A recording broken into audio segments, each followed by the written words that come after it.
सच्चिदानन्देश्वराय नमो नमः।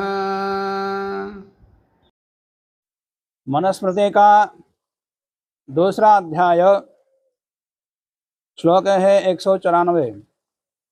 प्रचलित मनुस्मृति के अनुसार 219वां श्लोक है। इससे पूर्व आचार्य के अनुकूल रहते हुए विद्या का अभ्यास करने का क्या प्रयोजन है, यह बता दिया था। आगे विद्यार्थी संबंधी कुछ और नियम बता रहे हैं। मुंडो वा जटिलो वा स्याद् अथवा स्यात् शिखा जटः नैनं ग्रामेऽपि अभिनिम्लोचेत् सूर्यो नाभ्युदयात् क्वचित्। ब्रह्मचारी मुंडो वा जटिलो वा स्यात् माने पूरे बाल मुंडवा के रखें, या जटिला या जटिल हो माने सारे बाल बढ़ा के रखें, जटी हो, या शिखा जटा या शिखा मात्र रखें, शेष कटवाएं, यह विकल्प है। शिखा जटा ऐसा तात्पर्य यह नहीं है कि मुंडा है तात्पर्य पूरा ही कटवाना है, शिखा भी रहेगी। जटिल है तो जटिल में भी शिखा उसमें मिल जाती है, शिखा रहित नहीं रहना। कुछ लोग पक्ष लेते हैं कि ये मुंड रखा है तो बिना शिखा के भी रह सकते। आने को स्थान पर शिखा रहित की निंदा की गई है कि बिना यज्ञोपवीत के, बिना शिखा के जो कर्म निष्फल हो जाता है, वैसा ही अमुक व्यक्ति का वो कर्म निष्फल होगा, ऐसा अन्यत्र आया। प्रमाण बता दूंगा बाद में। तो इसलिए शिखा रहित नहीं, शिखा तो होगा ही, जटिलो वा मुंड होगा। एनम क्वचित ग्रामे, ए ब्रह्मचारी कहीं गांव में निवास करता है, घर जाता है, गुरुकुल में रहता है तो दिनचर्या में रहता है, सुबह 4 बजे उठना और 9 बजे के बाद सो जाना, पर बाहर जाने पर भी वैसा ही रहना, ये बता रहे हैं। क्वचित ग्रामे, कहीं पर ग्राम में निवास कर रहे हैं या अपने घर में निवास कर रहे हैं, गया हो तो वैसे घर में जाने का नियम ही नहीं है, जब तक विद्या पूर्ति नहीं होती घर जाना ही नहीं। और मान लिया कहीं चले गए कहीं पर, तो सूर्य न अभी निम्लोचित, सूर्य का अस्त ना हुआ हो, और न अभ्युदयात, न और उदय ना हुआ हो, न कभी उदय हो, अर्थात प्रमाद आलसी होकर के इतना सोया कि सूर्यास्त होते ही सो गया, और फिर सुबह उठा तो सूर्योदय हुआ फिर भी उठा नहीं है, ऐसा ना हो। सोते हुए सूर्यास्त नहीं होना माने संध्या काल में नहीं सोना, सोते हुए व्यक्ति का सूर्यास्त नहीं होना, और सोते हुए व्यक्ति का सूर्योदय नहीं होना। सूर्योदय से पहले उठना और सूर्यास्त के बाद संध्या आदि करके भोजन करके, फिर भोजन के बाद भी कुछ स्वाध्याय आदि करके फिर 9 बजे सोना। फिर 9 बजे के बाद नहीं जागना। जो पढ़ने का काम है दिन में ज़्यादा देर तक नहीं पढ़ना, रात की नींद मुख्य होती है। रात में जितनी देर करते हैं उसकी पूर्ति दिन में या सुबह उसके दूने समय में होती है। अनुभव परीक्षण कर लेना। 9 बजे ठीक हो जाओ तो 3 बजे उठ जाए तो भी दिक्कत नहीं होती, पर रात को 10 बजे उठे तो फिर सुबह 4 बजे भी नहीं उठना, भारी पड़ जाता।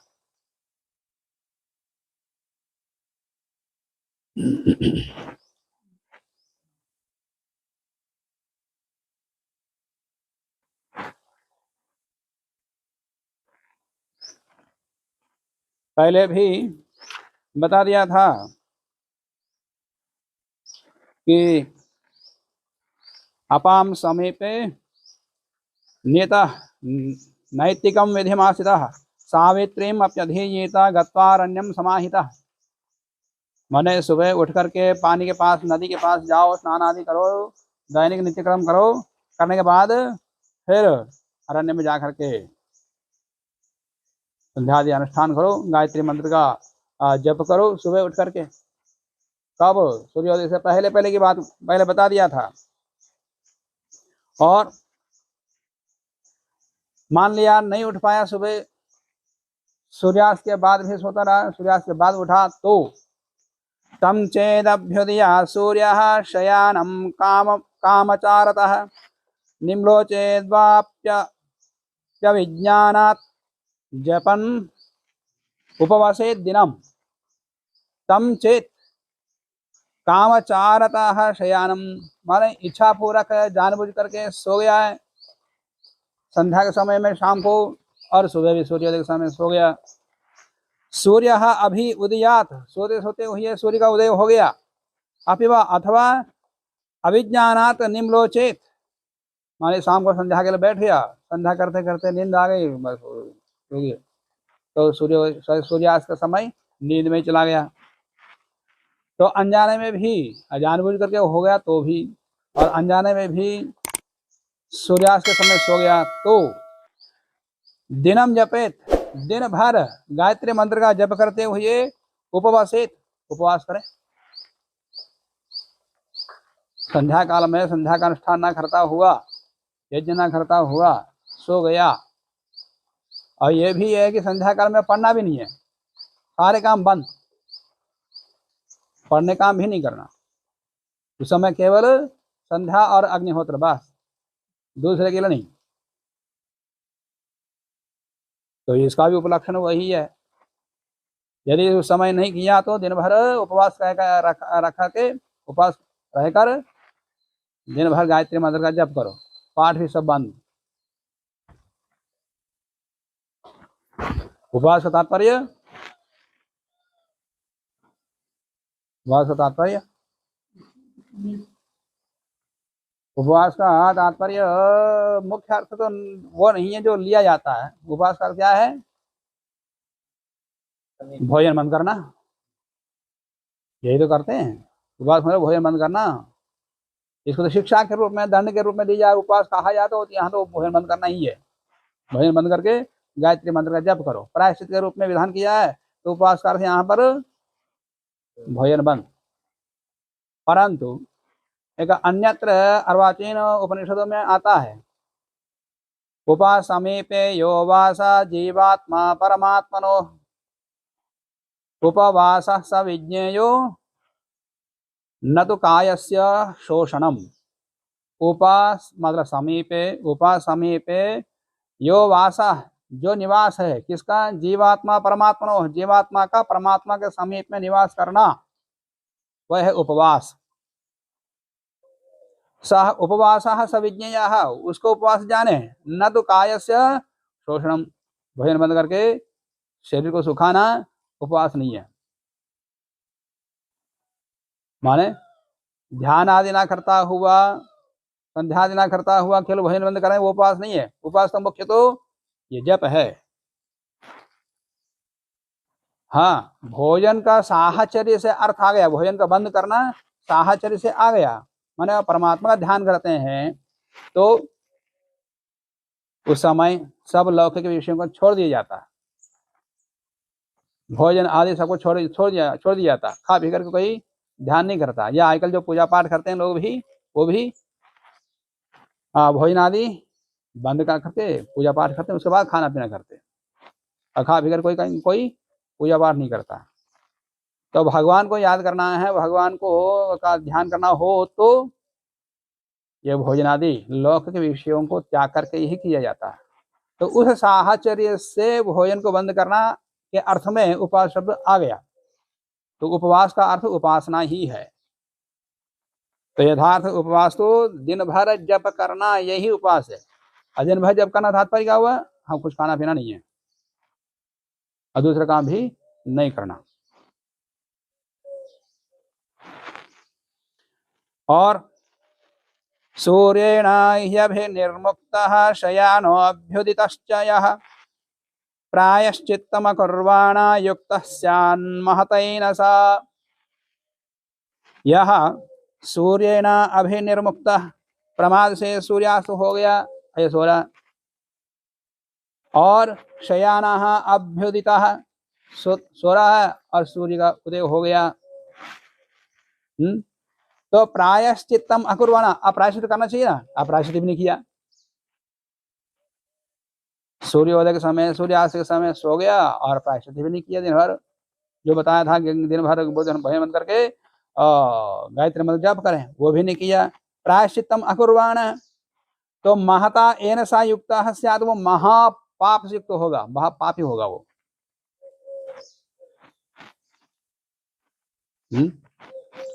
पहले भी आया था,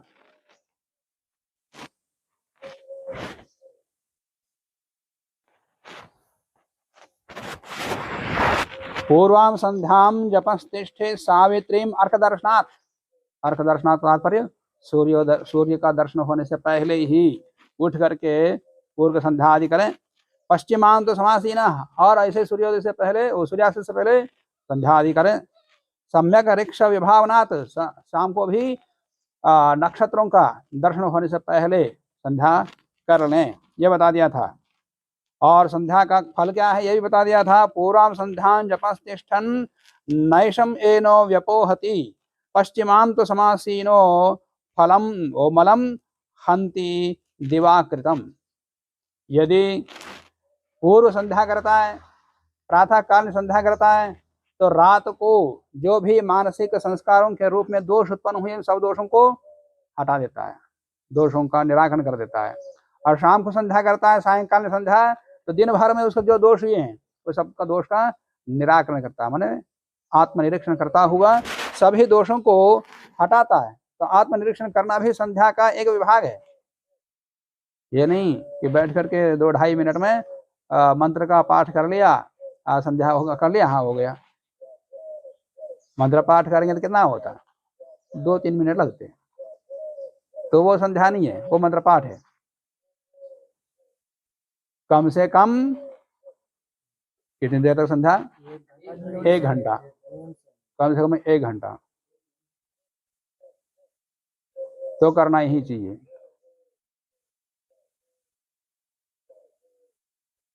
न तिष्ठति तू यह पूर्वाम न उपास्ते यश्च पश्चिमाम सह शूद्रवत बहिष्कार सर्वस्माद् ये करना। जो पूर्व संध्या नहीं करता, सायंकाल संध्या नहीं करता, उसको शूद्र के समान बहिष्कार करो, दूर, जब तक फिर द्वारा अनुष्ठान में अनुष्ठान नहीं करता। ठीक है, खाना पीना बंद, दूर कहीं रहो, किसी से मिलना नहीं, जुलना नहीं, उसको वही दंड दिया जाता था, शूद्रवत बहिष्कार, ये बता दिया था। तो यहाँ भी वही बताया कि प्रायश्चित भी नहीं किया तो वो बड़ा पापी होगा, इसलिए पापी को दूर रखना, पुण्यात्माओं के बीच में नहीं रखना। और संध्या करने की विधि जब पहले भी आ गई, तो फिर यहाँ प्रसंगतः बता रहे हैं। आचम्या प्रयतो नित्यम उभे संध्ये समाहितः शुचो देशे जप्यम उपासीता यथा विधि। ब्रह्मचारी नित्यम उभे संधे, प्रातः काल में संध्या, सायंकाल में संध्या को शुचो देशे, शुद्ध देश में, माने एक स्थान नियत हो, और झाड़ू लगा करके, पोंछ लगा करके शुद्ध हो, और जिस पर बैठते हैं वो आसन भी शुद्ध हो, जो पहने हुए हैं वो भी कपड़े शुद्ध हो, शरीर शुद्ध हो, स्नान आदि किया हुआ हो, ऐसा संपूर्ण रूप से शुद्ध हो करके फिर मैं संध्या के लिए बैठ रहा हूँ, संध्या ही करूंगा और दूसरा कार्य नहीं करूंगा, ना सोचूंगा, इस प्रकार के दृढ़ संकल्प के साथ बैठे, अब बैठे संध्या के लिए और मन घूम रहा चारों ओर सब जगह, तो संध्या नहीं होती।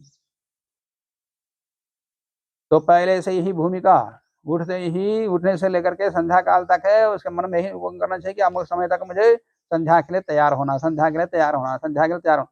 तो मन को पता लगता है संध्या के समय में संध्या में बैठना। हाँ जी, हाँ, तो मंत्र पाठ करना संध्या नहीं है। पहले संध्या तो व्यक्तिगत रूप से अलग करने का है। यहाँ का गुरुकुल का नियम है मंत्र पाठ है, पर अलग से संध्या करनी चाहिए, वो मंत्र पाठ होता है सामूहिक रूप से तो है।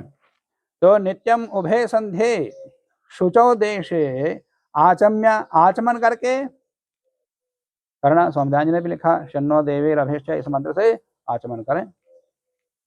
फिर सुबह संध्या की क्रिया चलती है।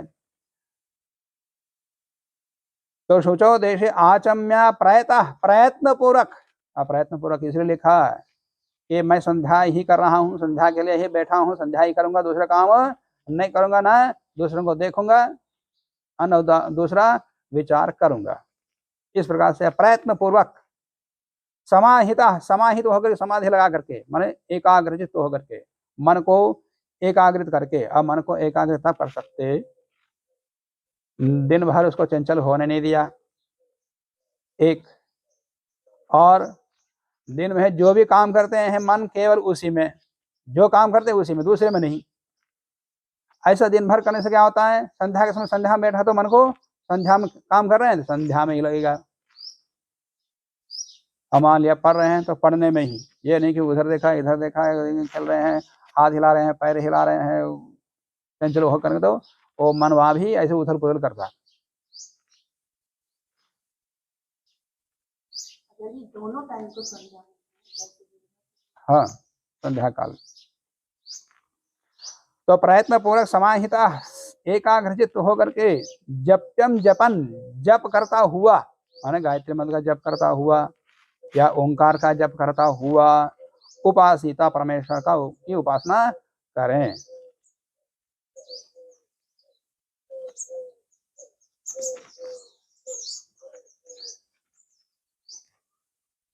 इस प्रकार से उपासना करोगे। महाभारत में आता ऋषयो नित्य संध्यात्वात् दीर्घम आयुर अवाप्नुवन। ऋषि महर्षि आदि संध्या का अनुष्ठान करते हुए लंबी आयु को प्राप्त किया था। दीर्घम आयु अवाप्नुवन मनुस्मृति में भी आता है। चौथे अध्याय में फिर वही संध्या का विषय आएगा, वहां पर अलग प्रसंग में। ऋषयो दीर्घ संध्यात्वात् दीर्घम आयुर अवाप्नुयुः, मनुस्मृति में चौथे अध्याय में श्लोक है 94। वहां भी है ब्राह्मे मुहूर्ते बुद्धेता धर्मार्थो चानुचिंतयन् अनुचिंतयेत्। इस प्रकार के उत्थाय आवश्यकं कृत्वा कृतशौचं समाहितः पूर्वां संध्यां जपंस्तिष्ठे स्वकाले चापरां चिरं च अपरम्। तो इस प्रकार वहां भी संध्या अनुष्ठान को वहां प्रसंग आया तो वहां बता दिया।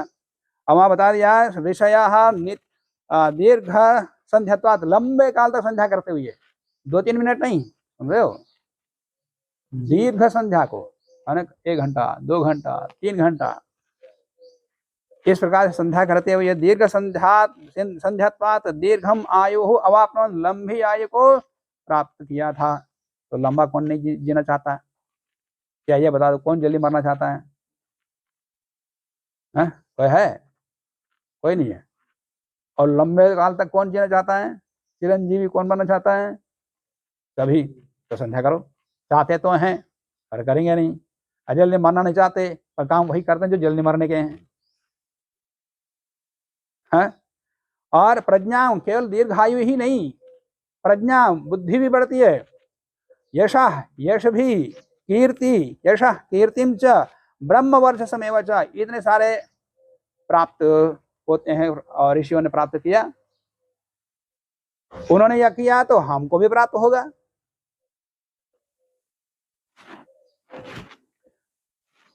और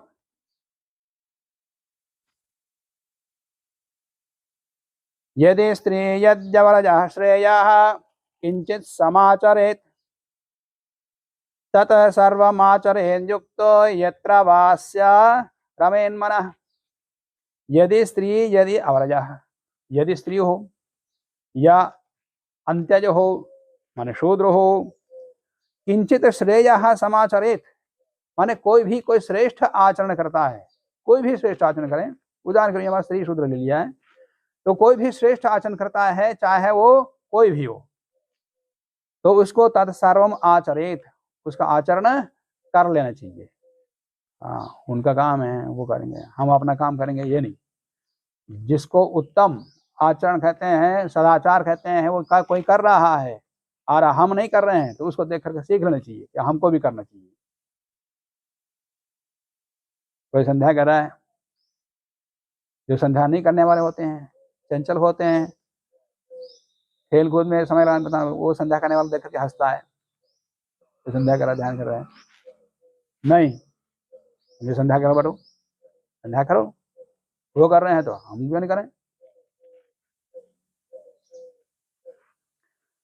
तो कोई भी श्रेष्ठ आचरण करता है उसको देख करके तत्सर्वम आचरेत, उनसे शिक्षा लेकर के स्वयं वैसा ही आचरण करें।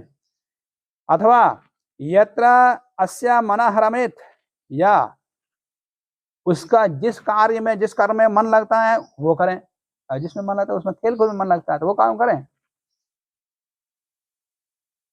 या गप सप में, सोने में मन लगता है तो वही काम करें। यहाँ तो कहा है यत्र अस्य मनः रमेत, जिसमें इसका मन लगता है वो काम करें।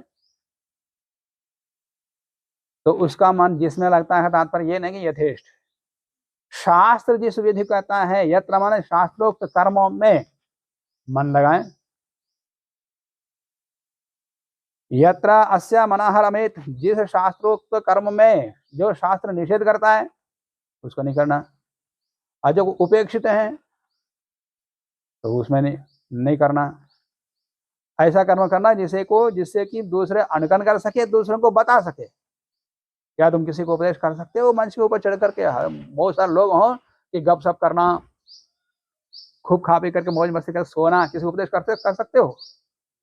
नहीं कर सकते। तो नहीं कर सकते, ऐसे काम क्यों करते फिर?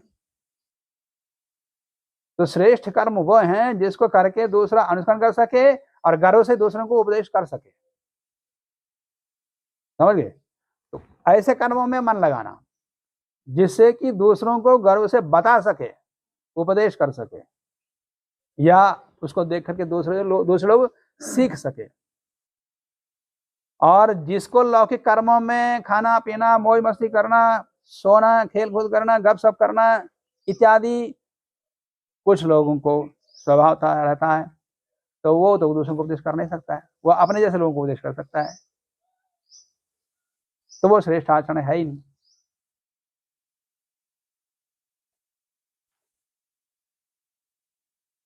इसके बाद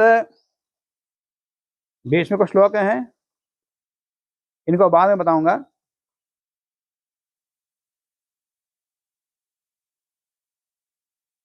श्रद्धाना शुभां विद्याम आददेत अवरादपि अंत्यादपि परम धर्मम स्त्रेरत्नम दुष्कुलादपि। कि जो श्रेष्ठ आचरण करता है उसको देख करके आचरण करना चाहिए, ये बता दिया था। उसी विषय को आगे बता रहे हैं। शुभाम विद्याम श्रद्धाना, शुभ विद्या को, कल्याणप्रद विद्या को, माने जो विद्या या जो कला, जो भी अच्छी चीज जिसके पास हो, वो श्रद्धा से, श्रद्धाना श्रद्धा करता हुआ, उसको सीखने की इच्छा करता हुआ, अवराध अपि आददिता, अपने से छोटे लोगों से भी सीख लेना चाहिए।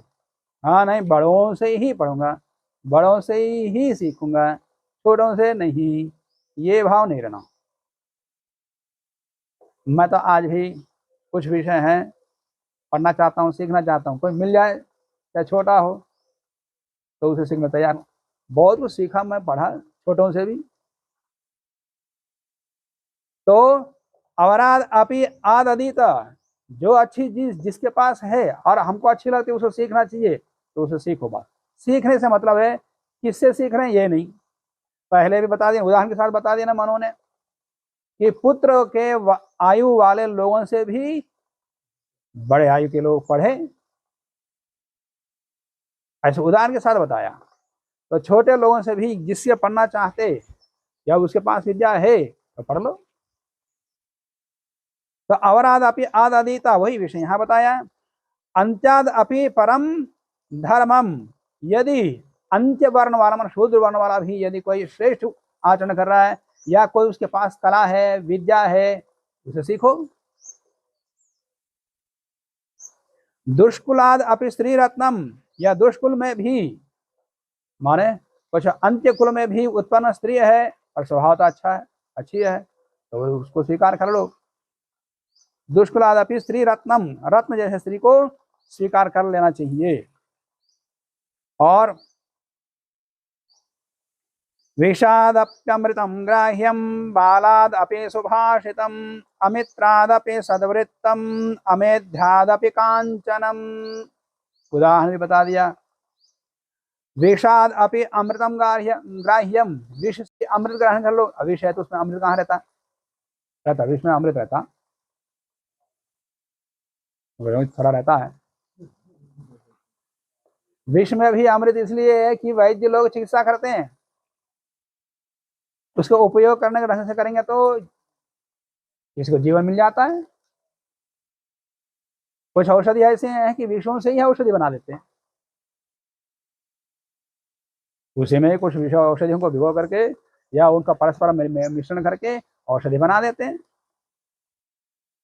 तो विष में भी अमरपन है, अमृतत्व है। उस अमृतत्व को प्राप्त करें उपाय से, पर वो अनुभवी वैद्यों के द्वारा बनाया गया हो वही। हाँ ये इसमें भी है तो हम खा लेंगे तो चले जाओगे।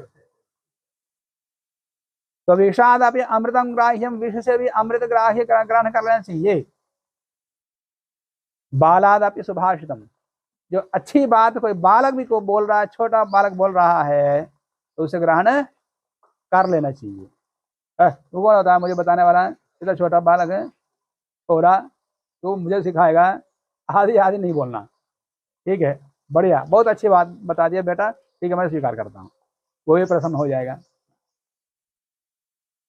तो बालादपि सुभाषितम अमित्रादपि सद्वृत्तम, अमित्र जो मित्र नहीं है, शत्रु है, वो शत्रु हमारा शत्रु है परंतु अच्छा आचरण कर रहा है, तो शत्रु से भी अच्छे आचरण को, श्रेष्ठ आचरण को सीख लेना चाहिए। तो अमित्रादपि सद्वृत्तम अमेध्यादपि कांचनम, सोना है, रत्न है, कीचन पड़ा है, कीचन पर कुछ हो जाता है, बड़े उठा लेते, उठा करके धो के फिर छिपा के लेके जाएंगे। तो कीचड़ में, गोबर में आदि में, किसी भी मलिन पदार्थ में सोना, चांदी, रत्न आदि पड़े हो, जैसा उनको ग्रहण किया जाता है ऐसे ही इनको भी ग्रहण कर लेना चाहिए। अमेध्यादपि कांचनम। और स्त्रियो रत्नान्यथो विद्या धर्म शौचम सुभाषितम विविधानि च शिल्पानि समाधेयानि सर्वतः। स्त्रियां, उत्तम स्वभाव की स्त्रियां, रत्नानि और रत्न, विद्या और धर्म, धर्म मतलब सत्य आदि का व्यवहार, सत्य आदि का आचरण करना, इस प्रकार का धर्म, शौचम शुद्धि, पवित्रता, पवित्रता माने बाह्य शुद्धि, आंतरिक शुद्धि, यह सब प्रकार की शुद्धि पवित्रता। सुभाषितम, और सुभाषित माने अच्छे, सूक्त कहा जाता है, अच्छे वाक्य, इनको विविधानि शिल्पानि, और विविध शिल्पों को, नाना शिल्प कलाओं को, विद्याओं को, इन सबको सर्वतः समाधेयानि, कहीं से भी जहां भी जैसे जिस रूप में मिले उनका ग्रहण कर लेना चाहिए। आगे पीछे कुछ नहीं सोचना, ये शुद्ध है अशुद्ध है, ये छोटा है बड़ा है, शूद्र है आदि कुछ नहीं सोचना। ये चीजें जहां भी मिल जाती हैं उनको आंख मूंद कर ग्रहण कर लेना चाहिए, मैंने आगे पीछे कुछ नहीं सोचना, उनको ग्रहण कर लेना चाहिए। ये बता दिया। शेष आगे इसी प्रकार के विषय बताएंगे, उन विषयों को अगले प्रसंग में देखेंगे। आज के प्रसंग कहीं समाप्त करते हैं। ओम।